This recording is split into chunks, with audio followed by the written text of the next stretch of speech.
Hello, എല്ലാവർക്കും LLB ജംഗ്ഷന്റെ പുതിയൊരു വീഡിയോയിലോട്ട് സ്വാഗതം. ഇന്ന് നമ്മളിവിടെ ഡിസ്കസ് ചെയ്യാൻ പോകുന്നത് article 5 to 11 of Indian constitution ആണ്. അതായത് സിറ്റിസൺഷിപ്പ് അണ്ടർ ഇന്ത്യൻ കോൺസ്റ്റിറ്റ്യൂഷൻ. അപ്പോൾ നമുക്ക് വൈകിക്കാണ്ട് വീഡിയോയിലോട്ട് പോകാം. Population of India is divided into two categories, that are citizens and aliens. Indian ജനസംഖ്യയെ രണ്ടായിട്ടാണ് ഡിവൈഡ് ചെയ്തിട്ടുള്ളത്. ഒന്ന് അവിടുത്തെ പൗരന്മാരും ഒന്ന് അവിടുത്തെ പൗരന്മാർ അല്ലാത്ത ആൾക്കാരായിട്ടും. A citizen of a state is a person who enjoys full civil and political rights. Citizen of a state എന്ന് പറയുന്നത് ആരെയാണ്? ഏതൊരു വ്യക്തിയാണോ ഇന്ത്യ രാജ്യത്തെ complete civil and political rights enjoy ചെയ്യുന്നത് അവരെയാണ് നമ്മൾ ഇന്ത്യയിലെ സിറ്റിസൺ എന്ന് പറയുന്നത്.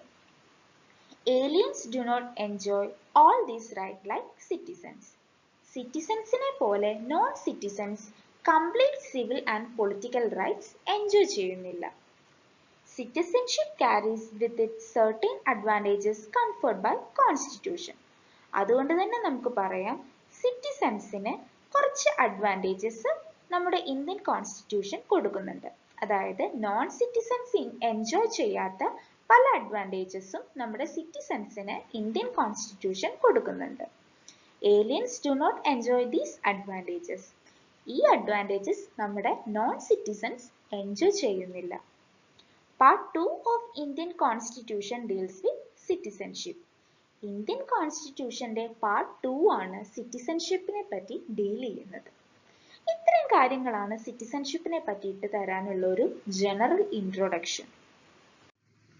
Persons under Article 5 to 8 of Indian Constitution shall become citizens of India at the commencement of the Constitution.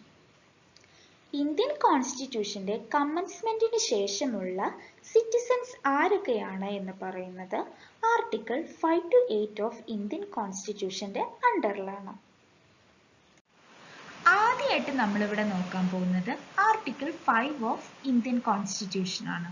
അതായത് സിറ്റിസൺഷിപ്പ് ബൈ ഡൊമിസിൽ.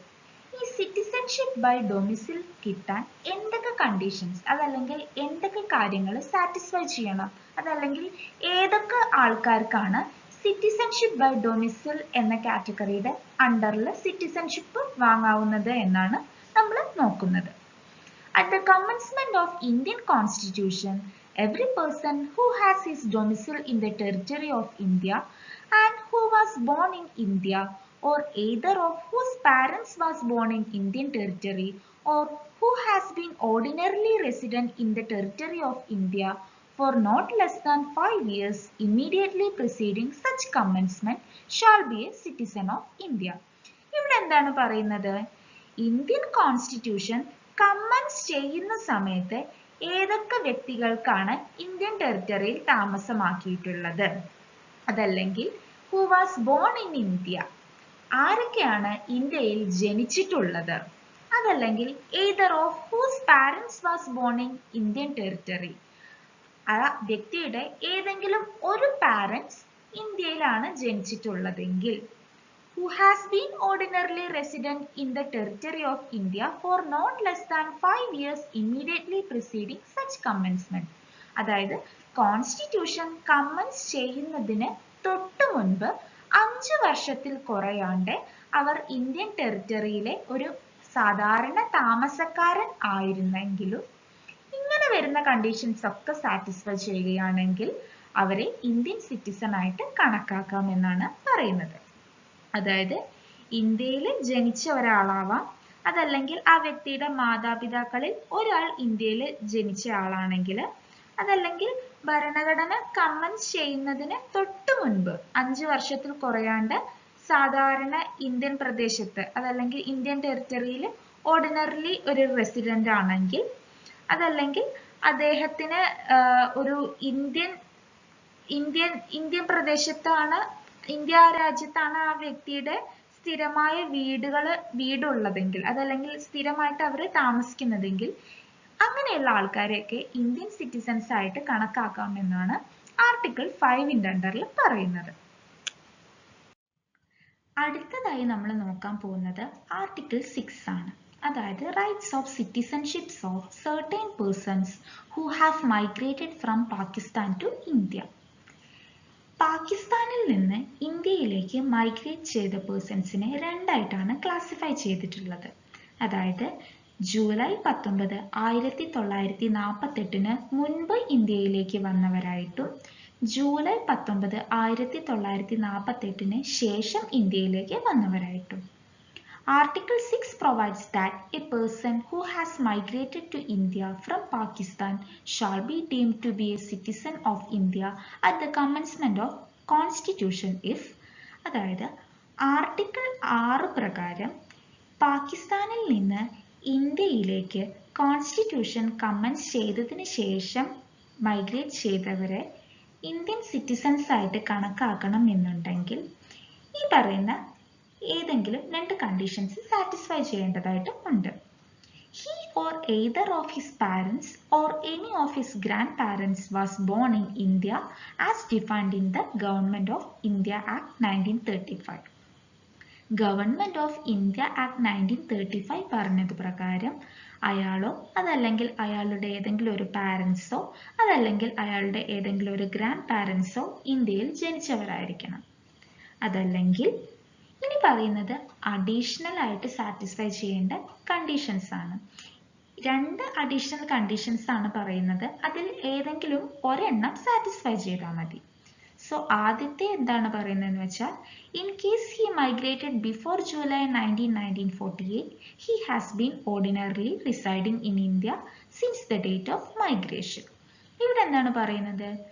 1948 ജൂലൈ 19 മുൻപാണ് ആ വ്യക്തി ഇന്ത്യയിലേക്ക് മൈഗ്രേറ്റ് ചെയ്തിട്ടുള്ളതെങ്കിൽ അവർ മൈഗ്രേറ്റ് ചെയ്ത് വന്നത്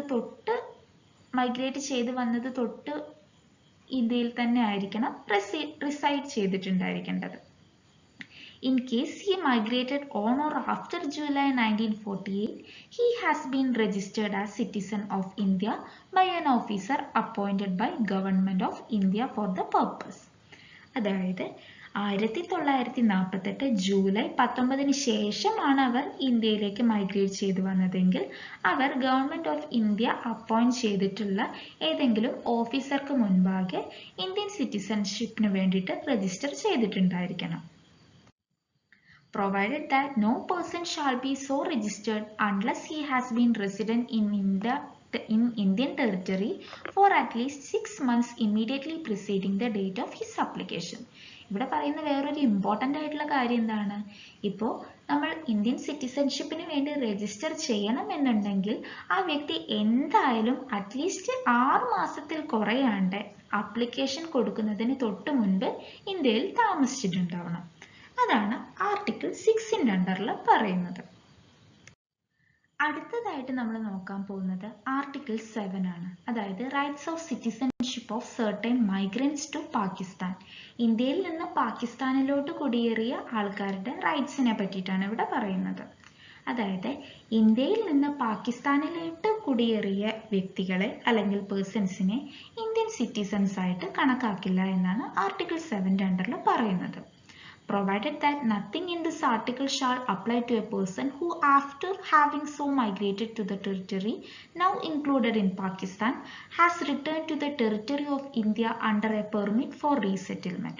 അതായത് ഇന്ത്യയിൽ നിന്ന് പാകിസ്ഥാനിലോട്ട് കുടിയേറി അതിനുശേഷം വീണ്ടും പെർമിഷനോട് കൂടിയിട്ട് അതായത് റീസെറ്റിൽമെന്റിന് വേണ്ടിയിട്ട് പെർമിഷനോട് കൂടിയിട്ട് വീണ്ടും ഇന്ത്യയിലേക്ക് വന്നെങ്കിൽ ഈ ഒരു ആർട്ടിക്കിൾ അവിടെ അപ്ലൈ ചെയ്യുന്നില്ല. or permanent return issued by or under the authority of any law and every such person shall for the purpose of clause B of article 6b deemed to have migrated to territory of India after the 19th day of July 1940. അതല്ലെങ്കിൽ നിയമപ്രകാരം അതല്ലെങ്കിൽ നിയമത്തിന്റെ പെർമിഷനോട് കൂടിയിട്ടാണ് അദ്ദേഹം ഇന്ത്യയിലേക്ക് വീണ്ടും താമസിക്കാൻ വേണ്ടി അതായത് പെർമനന്റ് റിട്ടേൺ ആയിട്ട് തിരിച്ചു വന്നതെങ്കിലും ഇവരെ കണക്കാക്കുന്നത് അതായത് ഇങ്ങനെ തിരിച്ചു വന്ന ആൾക്കാരെ കണക്കാക്കുന്നത് അവർ 19th ജൂലൈ 1948 ശേഷം ഇന്ത്യയിലോട്ട് മൈഗ്രേറ്റ് ചെയ്തു വന്നവരായിട്ടാണ്. അതായത് ഇങ്ങനെയുള്ളവർക്ക് സിറ്റിസൺഷിപ്പ് നിഷേധിക്കില്ല. സോ ആർട്ടിക്കിൾ 7 അണ്ടറിൽ പറയുന്നത് ഇന്ത്യയിൽ നിന്ന് പാകിസ്ഥാനിലോട്ട് പോയവരെ ഇന്ത്യൻ സിറ്റിസൺസ് ആയിട്ട് കണക്കാക്കില്ല. ബട്ട് റീസെറ്റിൽമെന്റിന് വേണ്ടിയിട്ട് അതുപോലെ തന്നെ ലോന്റെ പെർമിഷനോട് കൂടിയിട്ട് പെർമനന്റ് ആയിട്ട് ഇനി ഇവിടെ സെറ്റിൽ ചെയ്യാൻ വേണ്ടിയിട്ട് തിരിച്ചു വരുന്ന ആൾക്കാരെ ജൂലൈ 1948 ശേഷം ഇന്ത്യയിലോട്ട് മൈഗ്രേറ്റ് ചെയ്തവരായിട്ടാണ് കണക്കാക്കുന്നത്. അങ്ങനെയുള്ളവർക്ക് ഒരിക്കലും ഈ ഒരു ആർട്ടിക്കിൾ 7 ബാധകമല്ല. അടുത്തതായി നമ്മൾ നോക്കാൻ പോകുന്നത് ആർട്ടിക്കിൾ 8 ആണ്. അതായത് rights of citizenship of certain persons of Indian origin residing outside India. ഇവിടെ എന്താണ് പറയുന്നത് എന്ന് വെച്ചാൽ ഇന്ത്യൻ നാഷണൽസ് ആയിരിക്കും അവരുടെ പാരൻസ് അല്ലെങ്കിൽ ഗ്രാൻഡ് പാരൻസ് ഇന്ത്യയിലായിരിക്കും ജനിച്ചിട്ടുണ്ടാവുക. അതായത് ഗവൺമെന്റ് ഓഫ് ഇന്ത്യ ആക്ട് 1935 പറഞ്ഞത് പ്രകാരം ആ ഇന്ത്യൻ നാഷണൽസിന്റെ പാരൻസ് അല്ലെങ്കിൽ ഗ്രാൻഡ് പാരൻസ് ഇന്ത്യയിലായിരിക്കും ജനിച്ചിട്ടുണ്ടായിരിക്കുക. പക്ഷെ അവര് താമസിക്കുന്നത് അബ്രോഡായിരിക്കും. അങ്ങനെയുള്ളവർക്ക് ഇന്ത്യൻ സിറ്റിസൺഷിപ്പ് കൊടുക്കണം എന്നുണ്ടെങ്കിൽ അല്ലെങ്കിൽ ഇന്ത്യൻ സിറ്റിസൺസ് ആയിട്ട് കണക്കാക്കണം എന്നുണ്ടെങ്കിൽ അവര് ഈ ഡിപ്ലോമാറ്റിക് റെപ്രസെൻറ്റേറ്റീവ്സോ അതല്ലെങ്കിൽ കോൺസുലർ റെപ്രസെൻറ്റേറ്റീവ്സ് ഓഫ് ഇന്ത്യയുടെ അണ്ടറിൽ, അതായത് അവരിപ്പോൾ താമസിക്കുന്ന ആ കൺട്രിയിലെ ഡിപ്ലോമാറ്റിക് റെപ്രസെൻറ്റേറ്റീവ്സിൻ്റെ അല്ലെങ്കിൽ കോൺസുലർ റെപ്രസെൻറ്റേറ്റീവ്സിൻ്റെ അണ്ടറിലോ ഇന്ത്യൻ സിറ്റിസൺഷിപ്പിന് വേണ്ടിയിട്ട് രജിസ്റ്റർ ചെയ്തിട്ടുണ്ടായിരിക്കും. സോ അങ്ങനെയുള്ള വ്യക്തികൾക്ക് ഇന്ത്യൻ സിറ്റിസൺഷിപ്പ് കൊടുക്കാമെന്നാണ് ആർട്ടിക്കിൾ 8 അണ്ടറിൽ പറയുന്നത്. അതായത് ഇന്ത്യൻ സിറ്റിസൺസ് ആയിരിക്കും, അതല്ലെങ്കിൽ ഇന്ത്യൻ നാഷണൽസ് ആയിരിക്കും അവര്, ബട്ട് അവർ ജീവിക്കുന്നത് അല്ലെങ്കിൽ താമസിക്കുന്നത് അബ്രോഡ് ആയിരിക്കും. സോ അങ്ങനെയുള്ള വ്യക്തികൾക്ക് ഇന്ത്യൻ സിറ്റിസൺഷിപ്പ് കൊടുക്കണം എന്നുണ്ടെങ്കിൽ അവർ താമസിക്കുന്ന ആ കൺട്രിയിലെ ഡിപ്ലോമാറ്റിക് റെപ്രസെൻറ്റേറ്റീവ്സോ അതല്ലെങ്കിൽ ഇന്ത്യൻ കോൺസുലർ റെപ്രസെൻറ്റേറ്റീവ്സിൻ്റെ അണ്ടറിലോ അവർ ഇന്ത്യൻ സിറ്റിസൺഷിപ്പിന് വേണ്ടിയിട്ട് രജിസ്റ്റർ ചെയ്തിട്ടുണ്ടായിരിക്കണം. അങ്ങനെ ഉണ്ടെങ്കിൽ അവർക്ക് ഇന്ത്യൻ സിറ്റിസൺഷിപ്പ് കൊടുക്കാമെന്നാണ് ആർട്ടിക്കിൾ 8 അണ്ടറിൽ പറയുന്നത്. ഇനി നോക്കാൻ പോകുന്നത് ആർട്ടിക്കിൾ 9 ആണ്. Persons voluntarily acquiring citizenship of a foreign state not to be citizens. No person shall be a citizen of India by virtue of Article 5 or deemed to be a citizen of India by virtue of Article 6 or Article 8 if he has voluntarily acquired the citizenship of any foreign state. ഏതെങ്കിലും ഒരു വ്യക്തി പൂർണ്ണ സമ്മതത്തോടു കൂടിയിട്ട് അതല്ലെങ്കിൽ അയാളുടെ സ്വന്തം തീരുമാനത്തോടു കൂടിയിട്ട് വേറെ ഏതെങ്കിലും ഒരു ഫോറിൻ സ്റ്റേറ്റിന്റെ സിറ്റിസൺഷിപ്പ് അക്വയർ ചെയ്യുകയാണെങ്കിൽ അയാളെ സിറ്റിസൺ ഓഫ് ഇന്ത്യ ആയിട്ട് കണക്കാക്കുന്നത്. അതായത് ആർട്ടിക്കിൾ 5 6 8 പ്രകാരം ഒന്നും അങ്ങനെയുള്ള ഒരു വ്യക്തിയെ ഇന്ത്യൻ സിറ്റിസൺ ആയിട്ട് കണക്കാക്കണ്ട എന്നാണ് ആർട്ടിക്കിൾ 9 അണ്ടറിൽ പറയുന്നത്. അടുത്തതായി നമ്മൾ നോക്കാൻ പോകുന്നത് ആർട്ടിക്കിൾ 10 ഓഫ് ഇന്ത്യൻ കോൺസ്റ്റിറ്റ്യൂഷൻ ആണ്. അതായത് continuance of the rights of citizenship. ഇവിടെ എന്താണ് പറയുന്നത്? ഇന്ത്യൻ പൗരനായി കണക്കാക്കപ്പെടുന്ന ഓരോ വ്യക്തിയും പാർലമെന്റ് ഉണ്ടാക്കുന്ന എല്ലാ നിയമത്തിന്റെ വ്യവസ്ഥകൾക്കും വിധേയമായിട്ട് ആ പൗരത്വം തുടർന്നു പോകും. അതാണ് ആർട്ടിക്കിൾ 10 അണ്ടറിൽ പറയുന്നത്. അതായത് ഇന്ത്യൻ സിറ്റിസൺസ് ആയിട്ട് കണക്കാക്കപ്പെടുന്ന ഓരോ വ്യക്തിയും പാർലമെന്റ് ഉണ്ടാക്കുന്ന ഓരോ ലോനും സബ്ജക്റ്റ് ആയിട്ട് അവർക്ക് ആ സിറ്റിസൺഷിപ്പ് ആയിട്ട് തുടർന്ന് പോവാമെന്നാണ് ആർട്ടിക്കിൾ 10 അണ്ടറിൽ പറയുന്നത്.